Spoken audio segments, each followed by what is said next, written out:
বাংলাদেশের সকল কর্মচারী কর্মকর্তাদের সমস্ত সম্পদের হিসাব দিতে হবে বর্তমান সরকারকে। নির্ধারিত সময়ের ভিতরে সমস্ত সম্পদের হিসাব জমা না দিলে কঠোর শাস্তির আওতায় আনা হবে। সরকারি কর্মচারী কর্মকর্তাদের সম্পদ যদি নাও থাকে, যতটুকু আছে ততটুকুই দাখিল করতে হবে। কোনো ব্যক্তির যদি সম্পদের হিসাব মিথ্যা প্রমাণিত হয় তাহলে তাকে কঠিন আইনের আওতায় আনা হবে। সম্পদের হিসাব নিয়ে সচিব আরও গুরুত্বপূর্ণ কথা বলেছেন, যা সবারই জানার দরকার। আজকে ভিডিওটি খুবই গুরুত্বপূর্ণ, কেউ মিস করবেন না। আপনারা দেখছেন জিএইচকে নিউজ টিভি 24। সকল সত্য খবর জানতে দয়া করে চ্যানেলটি সাবস্ক্রাইব, শেয়ার ও একটা লাইক করতে ভুলবেন না প্লিজ। চলুন ভিডিওটি দেখি।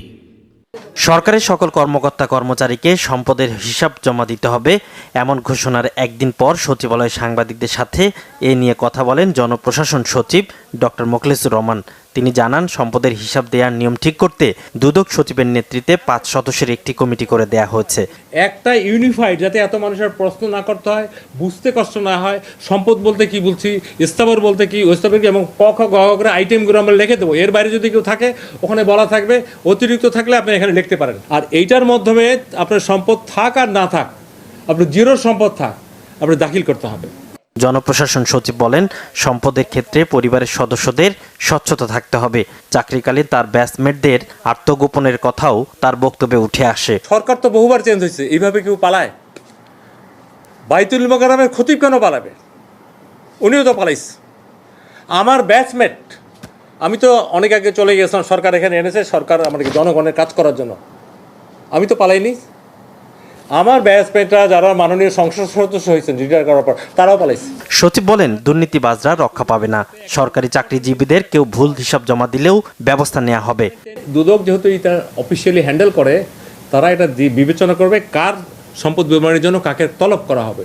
তলব করলে আপনার যখন টেলপে নাম দেখেন, এটা খবর হয়ে যায় না? তার সাজা হবে কি হবে না সেটা অনেক পরের কথা। এই কমিটি আমাদেরকে 7 দিন দেবে, আমরা হয়তো আরও 7 দিন এটা টাইম নেব। উইদিন 15 ডেজ আমরা হয়তো এটা অফিসে পৌঁছে দেবো।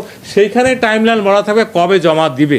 জমা না দিলে খবর আছে, সোজা কথা, আইনানুগ খবর। আমি দেবো, যেদিন চিঠি ইস্যু করবো আমারটা প্রথম দেবো। সচিব জানান, ডিসিদের ফিট লিস্ট চূড়ান্তের পথে।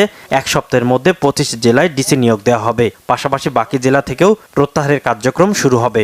আমরা বলে দেবো অমুকের কাছে জমা দেবো। ধন্যবাদ বন্ধুরা ভিডিওটি দেখার জন্য। এরকম লেটেস্ট তাজা নিউজ পেতে আমার এই চ্যানেলটি অবশ্যই সাবস্ক্রাইব ও একটা লাইক করতে ভুলবেন না।